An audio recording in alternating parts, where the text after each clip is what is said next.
खुदावन यीशु मसीह के अजीम जलाली और बाबरकत नाम में आप सबको मेरी तरफ से सलाम। मेरा नाम मैथ्यू खालिद है और मैं नसीराबाद एओटी चर्च से ताल्लुक़ रखता हूँ। मैं आज इस बात के लिए खुदा की शुक्रगुजारी करता हूँ कि खुदा बाप ने आज एक बार फिर मुझे ये मौका दिया कि मैं आप सब के साथ खुदावन के ज़िंदा कलाम को शेयर करूँ। सो इस बात के लिए मैं खुदावन की शुक्रगुजारी करता हूँ। सो आए मेरे साथ खुदावंद के ज़िंदा कलाम में से मुक़द्दस मत्ती रसूल की मार्फत खुदावंद यीशु मसीह की लिखवाई हुई अंजील उसका 6वां बाब और उसकी 10वीं आयत हम खुदावंद के ज़िंदा कलाम में से पढ़ेंगे। मैं फिर से इसको रिपीट करूँगा। मुक़द्दस मत्ती रसूल की मार्फत खुदावंद यीशु मसीह की लिखवाई हुई अंजील उसका 6वां बाब और उसकी 10वीं आयत हम खुदावंद के ज़िंदा कलाम में से पढ़ेंगे। खुदावंद के ज़िंदा कलाम में यूँ लिखा है कि तेरी बादशाही आए, तेरी मर्जी जैसी आसमान पर पूरी होती है ज़मीन पर भी हो। खुदावंद के ज़िंदा कलाम के पढ़े और इसके सुने जाने पर खुदावंद की ख़ास बरकत हो। आमीन। मेरे अजीज़ों, आज जो ये आयत आपके सामने पढ़ी गई है, लिखा है तेरी बादशाही आए, तेरी मर्जी जैसी आसमान पर पूरी होती है जमीन पर भी हो। मेरे अजीजों, मरकज की अंजील 11वें बाब के अंदर जब मुक़द्दस यूहन्ना रसूल के शागिर्दों ने खुदावंद यीशु मसीह से ये कहा कि जिस तरह यूहन्ना ने हमें दुआ करना सिखाया, तू भी हमें दुआ करना सिखा। और खुदावंद यीशु मसीह ने उनको दुआ करना सिखाया और कहा कि जब तुम दुआ करो तो इस तरह किया करो कि ऐ हमारे बाप, तू जो आसमान पर है, तेरा नाम पाक माना जाए, तेरी बादशाही आए, तेरी मर्जी जैसी आसमान पर पूरी होती है जमीन पर भी हो। खुदावंद यीशु मसीह ने उन शागिर्दों को दुआ करना सिखाया और उनसे ये कहा कि तुम इस तरह दुआ किया करो कि तेरी मर्जी जैसी आसमान पर पूरी होती है जमीन पर भी हो। आज जो मेरा टॉपिक है वो है खुदा की मर्जी। आज हम इस बात को देखेंगे कि खुदा की मर्जी आसमान पर कैसे पूरी होती है और जमीन पर खुदा की मर्जी कैसे पूरी होती है। आज हम इस बात को अपनी जिंदगियों के अंदर देखेंगे। मेरे अजीजों, हम अपने आप को खुदा बाप के बेटे कहते हैं। हम अपने आप को खुदावंद यीशु मसीह के शागिर्द कहते हैं। लेकिन हमें इस बात को देखने की जरूरत है कि क्या खुदा की मर्जी हमारी जिंदगी के अंदर पूरी हो रही है। अगर हम अपने आप को खुदा बाप के बेटे कहते हैं तो क्या इस जमीन पर रहते हुए हम अपने बाप की मर्जी को पूरा कर रहे हैं। अगर हम अपने आप को खुदावंद यीशु मसीह के शागिर्द कहते हैं तो क्या हम अपने उस्ताद की मर्जी को पूरा कर रहे हैं। आज हमें इस बात को देखने की जरूरत है। आज हमें इस बात पर गौर करने की जरूरत है। आज हम खुदावंद के जिंदा कलाम में से हम इस बात को देखेंगे। मेरे अजीजों, आसमान के लोग और आसमान की चीजें खुदा की मर्जी को पूरा करती हैं। आसमान पर खुदा की मर्जी पूरी होती है। आसमान की चीजें खुदा की मर्जी को पूरा करती हैं। जो खुदा कहता है वो आसमान पर होता है। आसमान के लोग, आसमान की चीजें खुदा की मर्जी को पूरा करती हैं। मुकाशवा की किताब के अंदर इसके 5वें बाब की 11वीं और 12वीं आयत के अंदर लिखा है। हम इस आयत को पढ़ेंगे। मुकाशवा की किताब उसका 5वां बाब और उसकी 11वीं और 12वीं आयत हम खुदावंद के जिंदा कलाम में से पढ़ेंगे। लिखा है, और जब मैंने निगाह की तो उस तख्त और उन जानदारों और बुजुर्गों के गिर्दा गिर्द बहुत से फरिश्तों की आवाज सुनी, जिनका शुमार लाखों और करोड़ों था, और वो बुलंद आवाज से कहते थे कि ज़बा किया हुआ बर्रा ही कुदरत और दौलत और हिकमत और ताकत और इज्जत और तमजीद और हम्द के लायक है। मेरे अजीजों, आसमान पर लाखों करोड़ों फरिश्ते खुदा की इबादत करते हैं, उसे कदूस कहते हैं, उसे मुबारक कहते हैं, उसके नाम को इज्जत और जलाल देते हैं, उसकी हम्द और सना, उसकी सितारिश करते हैं। आसमान के लोग खुदा की मर्जी को पूरा करते हैं। सदूम और अमूरा, खुदा की मर्जी इस बात में थी कि आसमान से आग और गंधक उन पर नाजिल हो, और आसमान ने खुदा की मर्जी को पूरा किया, और लिखा है आसमान से आग और गंधक नाजिल हुई। आसमान खुदा की मर्जी को पूरा करता है। आसमान के लोग, आसमान की चीजें खुदा की मर्जी को पूरा करती हैं। जो खुदा कहता है वो आसमान पर होता है। लेकिन बात यह है कि इस जमीन पर खुदा की मर्जी कैसे पूरी होगी, कैसे खुदा की मर्जी इस जमीन पर पूरी होती है।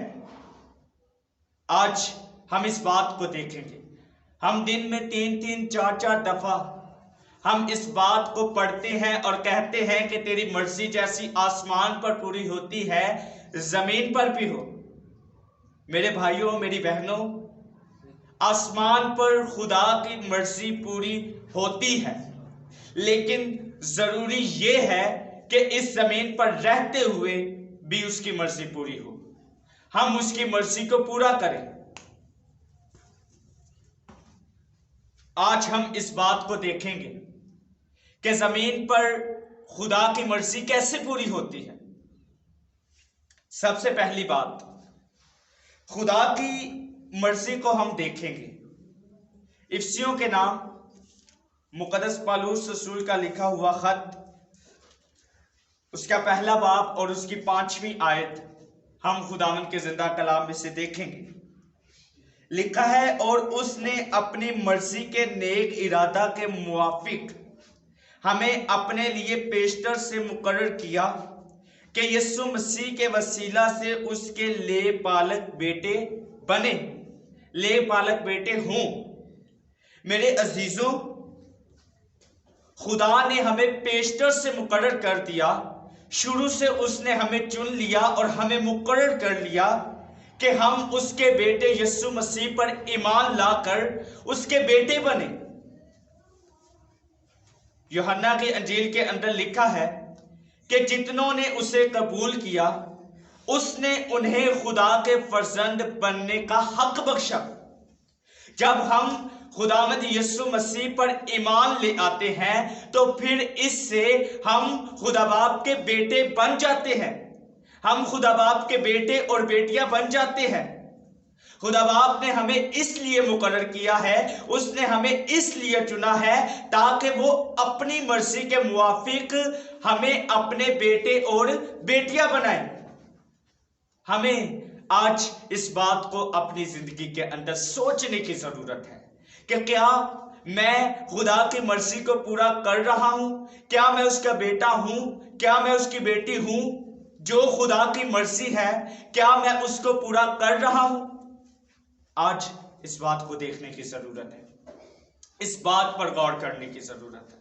अगर आप खुदा बाप के बेटे बनना चाहते हैं, अगर आप खुदा बाप की बेटियां बनना चाहते हैं, तो मैं आज आपसे कहना चाहता हूं कि इसके लिए आपको खुदावंद यीशु मसीह पर ईमान लाने की जरूरत है। खुदावंद यीशु मसीह को अपनी जिंदगी के अंदर कबूल करने की जरूरत है। जब आप खुदावंद यीशु मसीह को अपना शख्सी निजात दहिंदा कबूल करेंगे, जब आप खुदावंद यीशु मसीह पर ईमान लाकर खुदा बाप की मर्जी को पूरा करेंगे, तो फिर मैं ईमान के साथ कहता हूं कि खुदा बाप आपको अपना बेटा और आपको अपनी बेटी बना लेगा।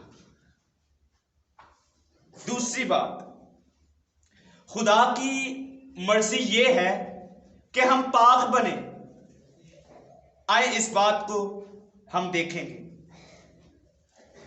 थेसलुनीकियों के नाम मुकद्दस पौलुस रसूल का लिखा हुआ खत, उसका 4 बाब और उसकी 3री आयत।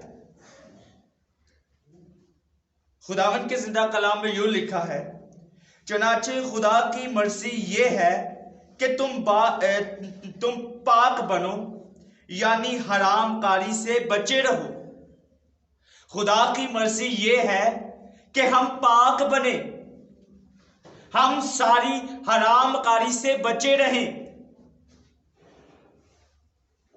आज इस जमीन पर रहते हुए बहुत से लोग हैं जो ऐसे काम करते हैं जिनका उनको करना रवा नहीं है, जिनकी खुदा का कलाम हमें इजाजत नहीं देता।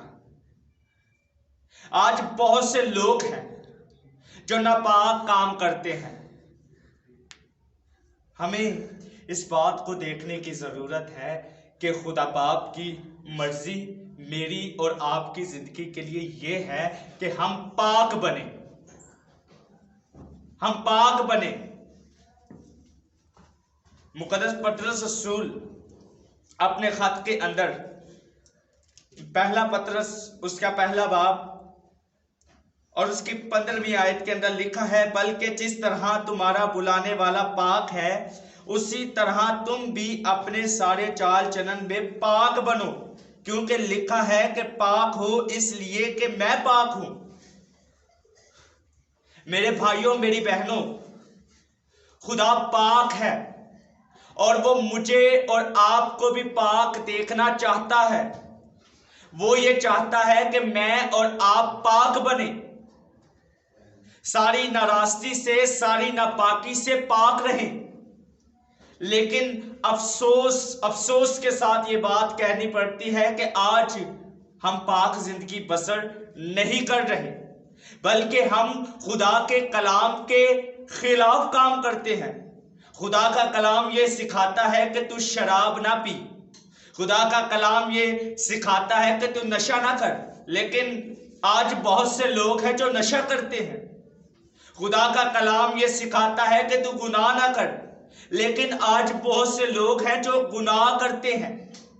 खुदा का कलाम ये सिखाता है कि तू एक दूसरे की इज्जत कर, लेकिन आज बहुत से लोग हैं जो एक दूसरे की इज्जत नहीं करते। एक दूसरे की क्या, वो तो अपने माँ बाप की इज्जत नहीं करते। लेकिन खुदा का कलाम ये सिखाता है कि तू अपने बाप की और अपनी माँ की इज्जत कर, क्योंकि जब तू अपने माँ और अपने बाप की इज्जत करेगा तो फिर इससे तेरी उम्र जमीन पर दराज होगी। खुदा हमें बरकत देगा जब हम इस जमीन पर रहते हुए खुदा की मर्जी को पूरा करेंगे और इस जमीन पर रहते हुए पाक जिंदगी बसर करेंगे, तो फिर खुदा बाप हमें बरकत देगा और हमें अपने जलाल के लिए इस्तेमाल करेगा। आज इस बात को देखने की जरूरत है, इस बात पर गौर करने की जरूरत है कि क्या मैं किसी और को नहीं कहता, आज हमें अपनी जिंदगी के ऊपर गौर करने की जरूरत है कि क्या मैं पाक जिंदगी बसर कर रहा हूं। इस बात को देखने की जरूरत है, क्योंकि वो पाक है और वो आपको भी पाक देखना चाहता है। मेरे भाइयों, आज इस बात को समझने की जरूरत है। मेरे अजीजों, आज इस बात को अपनी जिंदगी के अंदर देखने की जरूरत है। इसी तरह थेसलुनीकियों के नाम मुकद्दस पौलुस रसूल का लिखा हुआ खत, उसका 5वां बाब और उसकी 18वीं आयत। खुदा की मर्जी हमारी जिंदगी के लिए क्या है? लिखा है हर एक बात में शुक्रगुजारी करो, क्योंकि मसीह यीशु में तुम्हारी बाबत खुदा की यही मर्जी है। ये खुदा की मर्जी है कि हम हर एक बात में उसकी शुक्रगुजारी करें, उसके नाम को इज्जत और जलाल दें।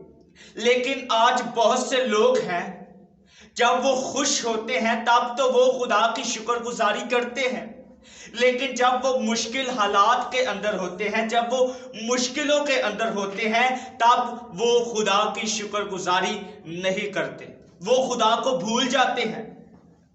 लेकिन मेरे अजीजों, हमें इस बात को समझने की जरूरत है। खुदा का कलाम हमें यह सिखाता है हर एक बात में जो बरकतें, जो नेमतें खुदा ने हमें दी हैं, हमें उनके लिए खुदा की शुक्रगुजारी करने की जरूरत है। जबूर 138 खुदावंद के जिंदा कलाम में से देखेंगे। जबूर 138 और उसकी पहली आयत लिखा है, मैं पूरे दिल से तेरा शुक्र करूंगा, मबूदों के सामने तेरी मदद सराई करूंगा। याद रखें, खुदा और अबलीस ये दोनों ऐसी हस्तियां हैं जो हर जगह पर मौजूद होती हैं, लेकिन जब हम अपने खुदा की शुक्रगुजारी करते हैं तो हम अबलीस को ये बता रहे होते हैं कि हमारी बरकतें, हमारी नेमतें, हमारी बहाली, हमारी खुशहाली, ये सब हमारे खुदा की तरफ से है। लेकिन जब हम शैतान की इबादत करते हैं, आज बहुत से लोग हैं जो दुआ करने के लिए आते हैं और जब वो दुआ करते हैं तो उनका ध्यान खुदा की तरफ नहीं होता, बल्कि वो दूसरे ख्यालों में मगन होते हैं। इससे हम खुदा को ये बता रहे होते हैं कि हम शैतान की इबादत कर रहे हैं। जब हम खुदा की शुक्रगुजारी करते हैं तो फिर उससे हम शैतान को बताते हैं कि हमारा खुदा जिंदा है। लेकिन जब हम शैतान की इबादत करते हैं, शैतान की बात को मानते हैं, तो फिर हम खुदा को बताते हैं कि असि शैतान की इबादत कर रहे हैं। लेकिन याद रखें, खुदा का कलाम ये सिखाता है कि मैं पूरे दिल से तेरा शुक्र करूंगा। आधे दिल से नहीं, बल्कि पूरे दिल से खुदा की शुक्रगुजारी करने की जरूरत है। हर एक बात में, हर एक चीज में खुदा की शुक्रगुजारी करने की जरूरत है और उसके नाम को इज्जत और जलाल देने की जरूरत है। आखिरी बात हम करेंगे, फिर उसके बाद मैं अपने मैसेज को क्लोज करूंगा। यूहन्ना रसूल का लिखा हुआ पहला खत, उसका 2 बाब और उसकी 17 आयत लिखा है, दुनिया और उसकी ख्वाहिश दोनों मिटती जाती हैं, लेकिन जो खुदा की मर्जी पर चलता है वो अबद तक कायम रहेगा। कैसी खूबसूरत बात खुदा का बंदा हम सब के साथ शेयर कर रहा है कि जो शख्स खुदा की मर्जी पर चलता रहेगा वो अबद तक कायम रहेगा, यानी वो हमेशा की जिंदगी को हासिल करेगा।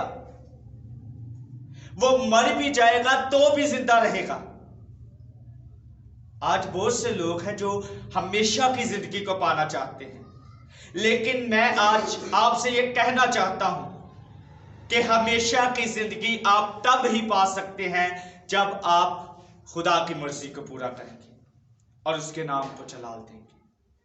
जब आप खुदा की मर्जी को पूरा करेंगे तो फिर यह कौल पूरा होगा कि जैसे आसमान पर खुदा की मर्जी पूरी होती है, वैसे ही जमीन पर भी हो।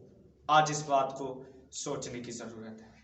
पहली बात थी कि हमें खुदावंद यीशु मसीह पर ईमान लाकर खुदा के बेटे और बेटियां बनना है, और दूसरी बात यह थी कि हमने पाक जिंदगी बसर करनी है, और तीसरी बात यह थी कि हमने खुदा की शुक्रगुजारी करनी है, और चौथी और आखिरी बात यह है कि हमने खुदा की मर्जी पर चलते रहना है ताकि हम हमेशा की जिंदगी को हासिल करें। ताकि जब खुदावंद यीशु मसीह आए तो हम उसके साथ जाएं और उसके साथ हमेशा की ज़िंदगी में रहें और उसके नाम को इज्जत और जलाल दें। खुदावंद आप सबको आज इस कलाम पर अमल करने के वसीला से बरकत दे और अपने जलाल के लिए इस्तेमाल करें। God bless you all.